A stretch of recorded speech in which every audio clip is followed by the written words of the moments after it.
the Hitman, co-main event. He's taking on Johny Hendricks. First things, I got to ask you, I've made a lot of mistakes in my life. I feel you're making a big mistake in your life. Why would you have this guy in your corner?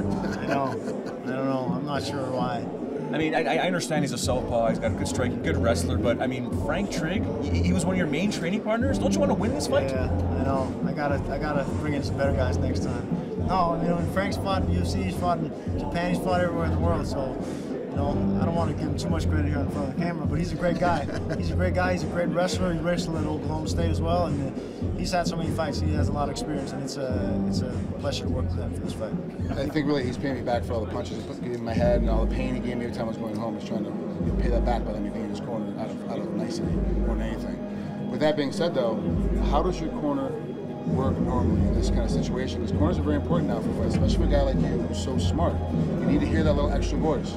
Are you a guy that has to listen to every single voice independently, or do you have just race stuff was the only voice you listen to and tune in? Or is it dependent on the position where it might be Kyle Murphy you're listening to when he's going down the ground? Yeah, you know, Ray, of course, takes care of most of the stand-up game. You know, he's an awesome K1 kickboxer, and you know, if it hits the ground, then Kyle kind of takes over, and he's you know, more specialist on the ground. But sometimes I don't even hear everything they're saying. You know, sometimes I'm just zoned in for the fight. Actually, when I fight the best is when I'm not even thinking or anything. You know, when I'm just zoned in and going on autopilot. So it depends on the situation and where I'm at. We asked Johny a specific question, or I asked him in terms of how difficult was it to accept this fight? Because former training partners, you both sort of know each other, and he's really looking forward to the challenge. He's like, this is the type of fight I actually would rather have. So let me ask you this, was it difficult to accept a fight versus a guy like Johny Hendricks? No, it wasn't a problem. You know, we've trained before, and we're friendly, but we're not, you know, we're not guys that hang out on the weekends or anything, you know. I've hung out with Johny in the past, and we're cool, you know, but we're going to try to knock each other's head off. No problem. It's business, you know, and I'm sure he feels the same way too. So it's not a problem. It's a long time ago since we trained together, and it's not going to hold us back in the cage. Well, with that being said, it hasn't come out and physically said it, but this isn't a one contendership fight, which means that you're going to be next in line to fight either GSP or Condor. That's just how it's going to work. But we've seen Dana do it in the past. He pulls that card out. I was like, nope, we're going to put this other guy in and slide somebody else in. Are you going to sit and wait until your turn is to fight the winner of the GSP Condor fight, or are you going to go, okay, they put someone else in that spot, and I'm going to go ahead and take the next fight they get in front of me?